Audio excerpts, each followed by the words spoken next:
Ladies and gentlemen, welcome back to another video with Swaggle. And in this video, we need to talk about a genre of comic book that I have been thinking a lot about. Perhaps the next big pop cultural phenomenon out there in the media space. Of course, the genre that I'm talking about is video game comic books. Here we are on the eve of the release of the Mario Brothers movie, and I think that movie is going to do very, very well. We've recently had The Last of Us be very successful out there. Other video game franchises have been starting to get adapted out there in the movie landscape. And it does beg the question, are video game comic books going to be the next big thing if the superhero genre starts to die down? So in this video, I'm going to give you guys my top 5 video game comic books to keep your eyes on. But before I get into it, if you guys could drop me a like or a comment or subscribe if you're enjoying the content, help support the channel, do one of those things, I would appreciate it. Kickstarter, still live, 7 days left.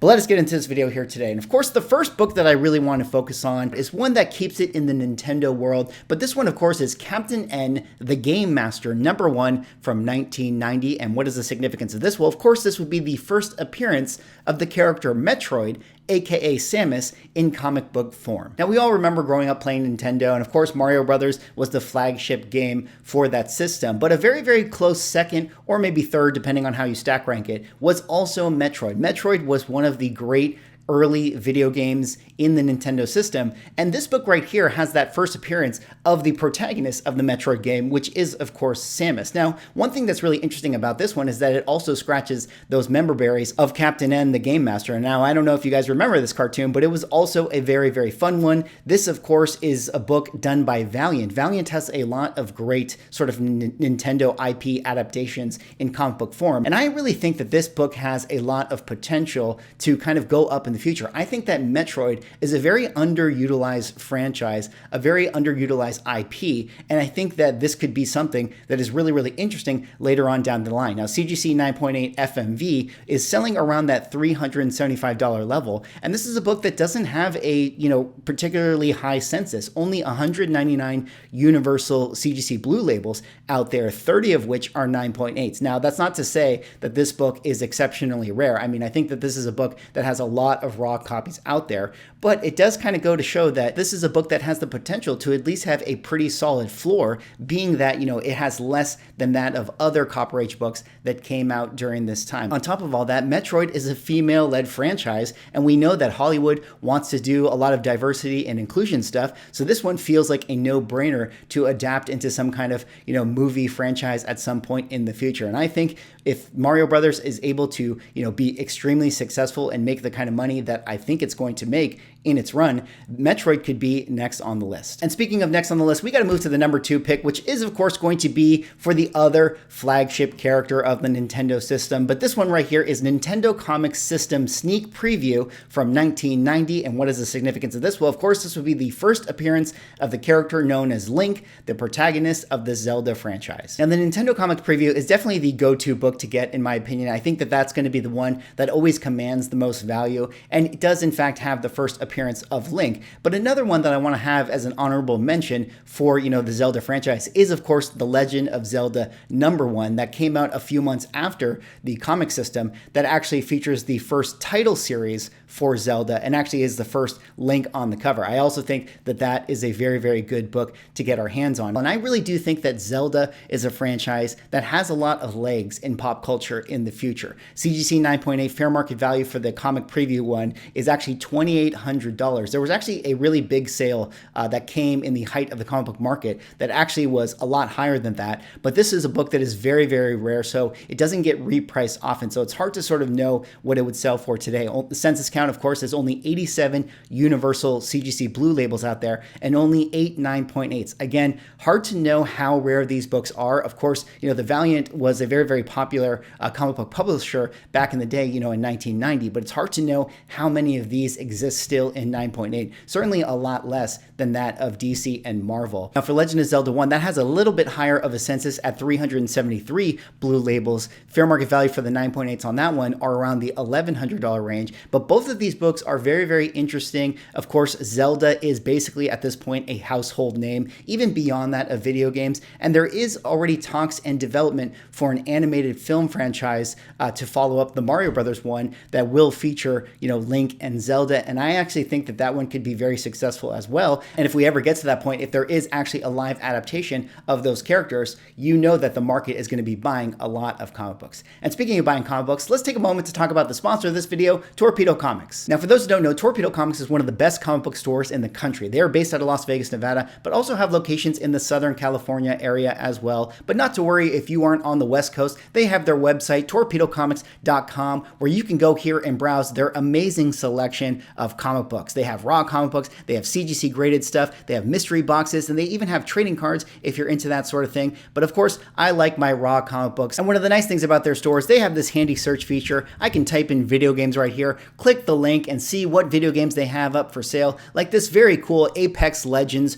Overtime raw comic book, another video game franchise that could have a lot of potential in the future. And the best part about torpedocomics.com is that if you use my promo code SWAGGLEHOSS, which you'll see in the description, you'll be able to save 10% off on your order. What's not to love about that? I want to say thank you to Torpedo Comics for sponsoring this video, and let's get back into our list. All right, moving on now to my third video game comic book to keep our eye on is a fastball right down the middle, but of course I'm talking about Street Fighter #1 from 1993 by Malibu Comics. And of course, what is the significance of this? Well, this would be the first issue of the Street Fighter franchise in comic book form. Now, of course, we recently had Hollywood try to adapt the Mortal Kombat franchise, but it feels like it's been long overdue for Hollywood to give Street Fighter another chance. Of course, we had the Jean-Claude Van Damme movie back in the 90s, probably left a lot to be desired with that adaptation, but I still think that Street Fighter as a franchise has a lot of potential to maybe be its own sort of cinematic universe in the future. Now, for this particular comic right here, not too expensive, as CGC 9.8s are fair market value around the $170 range. Census count has 137 universal grades, 32 of which are 9.8s. But again, this is a book that probably hasn't been slabbed too often. There are quite a few raw copies out there. I have to imagine that this was highly printed, being a 90s book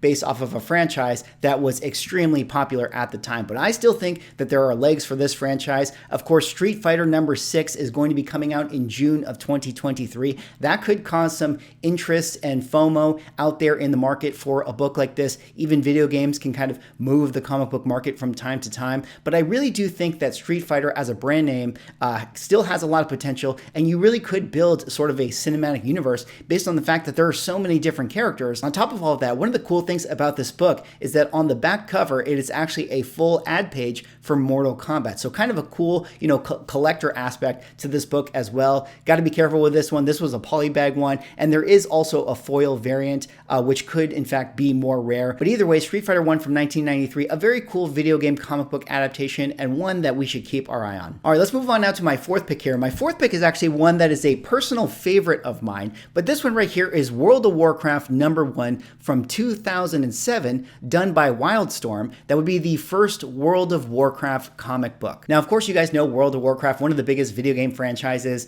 in the last, 30 years or so. They actually did have a movie that came out in 2016, and it was actually fairly successful if you count the international box office. There's been a lot of talk about development for doing a sequel or maybe rebooting the franchise, which is something that is very interesting for this particular comic book because, I do think that World of Warcraft or Warcraft as an IP has a lot of potential to be a franchise that could have legs. Now, let me break down all the covers for you guys that I have on the screen. The big one right there you see is actually for a variant cover of issue #1, and that cover was done by Jim Lee. That's one of the reasons why I actually also really like this book, is because the art was done by Jim Lee and Walter Simonson did the writing, who of course is famous for doing a lot of work with Marvel and Thor. Now, there is also cover A right there that you'll see in the lower left, and then there's also an ash can for this book. So if you're somebody out there who thinks ash cans are more valuable than the actual #1 comic book, I'll leave that for you guys to decide. But CGC 9.8s have fair market value around the $200 range. Hard to really say because there hasn't been too many recent sales, so who really knows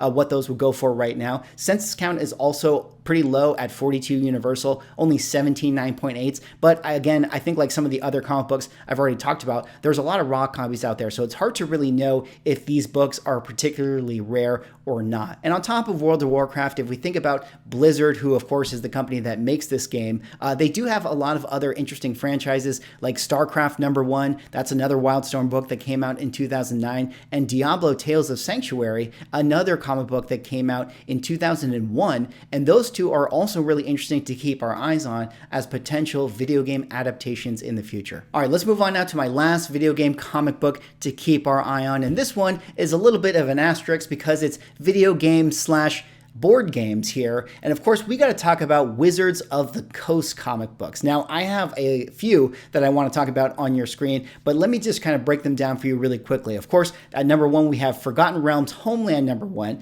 We have Magic the Gathering Shadow Mage #1. We have Dragonlance #1. We have Advanced Dungeons and Dragons #1. And lastly, we have Magic the Gathering #1 by Boom Studios that came out in 2001. Now, Wizards of the Coast, if you guys happen to know, that is the company that makes properties like Magic the Gathering and Dungeons and Dragons. On top of the Mario Brothers movie that comes out this weekend, later this month we're going to have a Dungeons and Dragons film starring Chris Pine that is also going to come out. And a lot of the pre-reviews are actually pretty favorable for that movie. And if that movie is also successful, it does feel like Hasbro, which is the parent company of Wizards of the Coast, may want to do more with this IP. I think that there are tons of fans for all of these Dungeons and Dragons IP. Magic the Gathering has a huge fan base. There's already a lot of development for an animated series for Magic the Gathering. And I think all of the comics related to these IPs have a lot of potential in the future. Now, the one I want to focus on the most is going to be Forgotten Realms Homeland #1. That is the first appearance of a character known as Driz.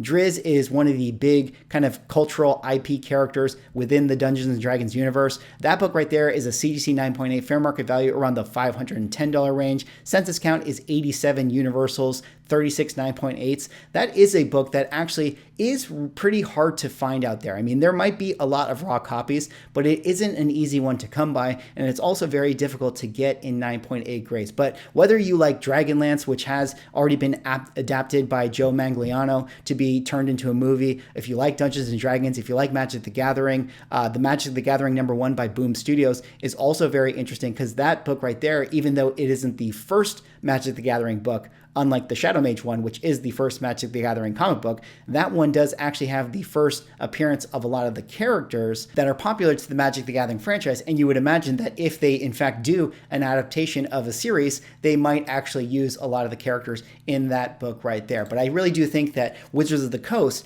has this connection to Hasbro. As we know, Hasbro has done Teenage Mutant Ninja Turtles, G.I. Joe, Transformers, all of those things. It does feel like that is fertile ground for them to do a video game franchise cinematic universe.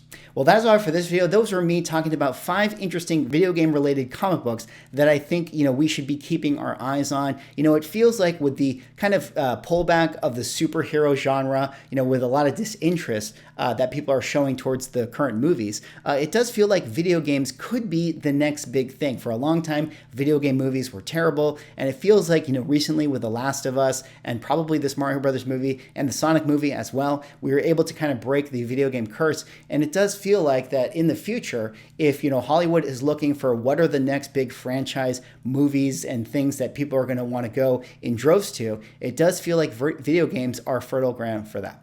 Anyways, that's all for this video. Let me know what you guys think. Do you guys have any video game comic related picks that you think are interesting or that you are specking on? Drop me a like, comment, subscribe if you're enjoying the content. Kickstarter, 7 days left. Hope you guys consider backing. Like, comment, subscribe. See you all in the next video.